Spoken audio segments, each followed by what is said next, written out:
Hi, my name is John McFetrich, and this is the second part in my collection view tutorials and for Xamarin iOS.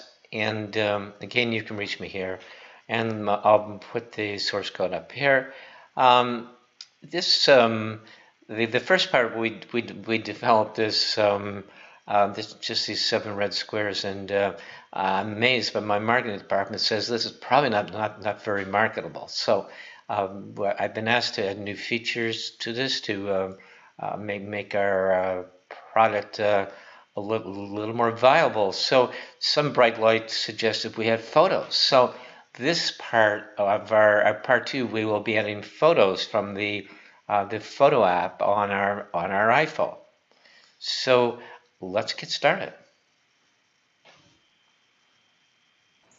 Darren, I just hate those marketing guys. They ask me to do the silliest things. I mean, what's wrong with red squares? Anyways, we will go off here and add some photos from our photo library. And the first thing we need to do is to look at our let's see, how do we leave this? We have under our collection view, we have an image cell. It's a little small because so we want to make it larger so the images are little thumbnails are slightly bigger, so that we go into our layout for the cell. Now, why it's under the view or the collection view, I have no idea, but there's a lot of quirks in Visual Studio. This is just one of them. So we know we made it slightly bigger. So if we look at the outline, yes, it looks bigger.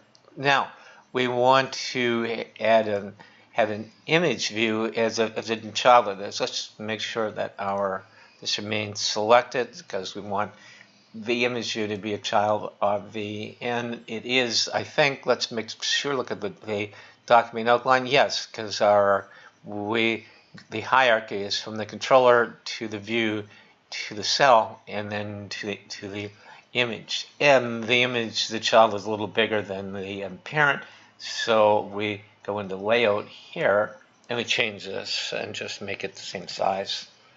We could use constraints, but let's just do it here. So it should be the same size. And I guess I missed that 100, but who knows? Visual Studio might have missed it. Anyways, now we need a way to refer this. So we're going to give this a name, call this image for cell, because that's what it is, for cell. And we will then, if we hit the return, a field should be added, and you would think this field would be added in our class, in our photo image cell class, but we look in here, it's not. However, notice this word partial. It's a partial class. So what Visual Studio does, it adds it to the generated file, the designer.cs. And if we look in here, we will find our field. However, it's not public, it is private. Now, yes, you could go in and you could be really, we could hack this and make this public, but that's not very maintainable. So the way we do this is we add a set image method here to our cell class, and this will be, and oh, this name is wrong because it's image for cell, and I don't need this. So what we're doing here is, and this will be called later on in our because next I'm going to modify is our data source, and from the data source we'll be using this to set the image we get to the photo that we return from the photo album. Now, next thing we have to do is to turn our photo collection data source into an actual do something with our photo library instead of just showing these red squares. I don't know why people don't like my red squares, but I guess photos are more interesting. So the first things I did is add I had these fields, which we will soon use.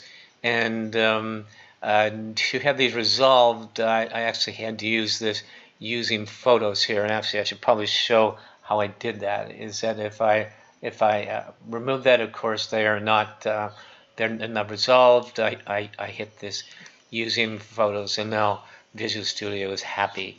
And the first thing I do is I need to add some code to my constructor. Just grab this and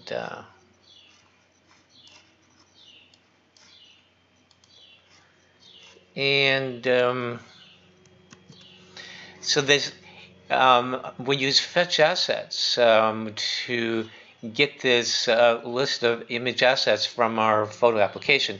And these are descriptors that we'll use to actually retrieve the photos, and specifically the photo images themselves. And but so it's not the image; it's a resource used to retrieve the photos. And the image manager is what we will use to create more information about each of the images. And the heavy lifting will be done, of course, in this get cell. And before we were just hydrating those red cells. Now we'll do something a little more meaningful here. And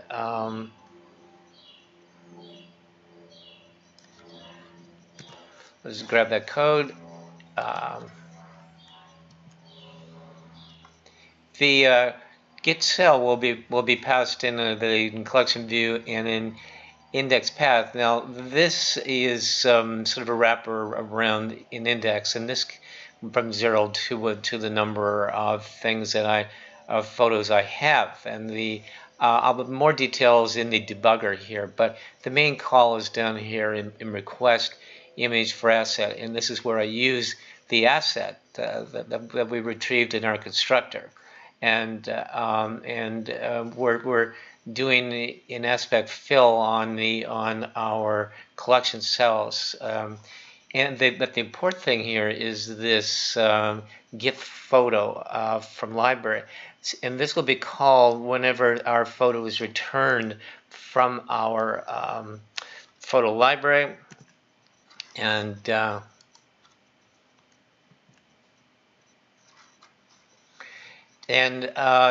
this I could have written this as an inline function delegate, and I think the other build example did, but I just find that code a little, particularly when you're learning, is a little hard to follow, and maybe more concise. But so anyways, and the other thing I need to do, of course, is to well, there's more than 7 in my. We'll see that there's actually more than 7 items in my photo library. So let's just change this to my account, so that we now should be good to go. Okay, let's just use our debugger to maybe get a little more information on how this get cell works and how these moving parts actually work. And I'm going to leave my breakpoint here in my get cell, and I'm going to run to that breakpoint. And I'm running on my iPhone, so it's really quick with my Air. And so, yep, we're at the breakpoint. Now we've already used DQ reusable cell to retrieve the image or the cell in the collection that we want to work with. In this case, our index path is some representation of 0, and so we're going to index into this image from photos using this, and the item here is 0, so we will find the first item. Now these are not the photos themselves; these are the actual some description or in some way to access the photos that are within that library. And once we retrieve this, we have to use this asset itself. We need to use it when we make our call to request image for asset, and it's that fifth parameter here, which is actually our completion with when this operation is done. So we run to this breakpoint. The image is the actual image that we retrieve from our photo library, and we assign that to the image cell from in our collection view. And of course, we continue doing this for each of the 1,104 photos that I have in my on my phone. Maybe it's time to clean the photos on my phone.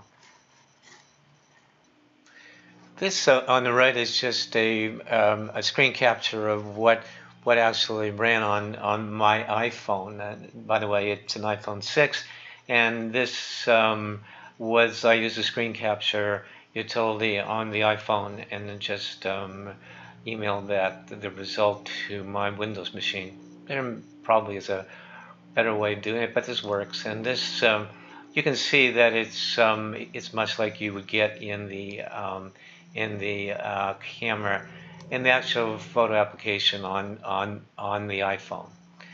Hope this helps, and in our next tutorial we will look at being able to select each of these photos and then to be able to show them individually in the view and to be able to zoom and pan.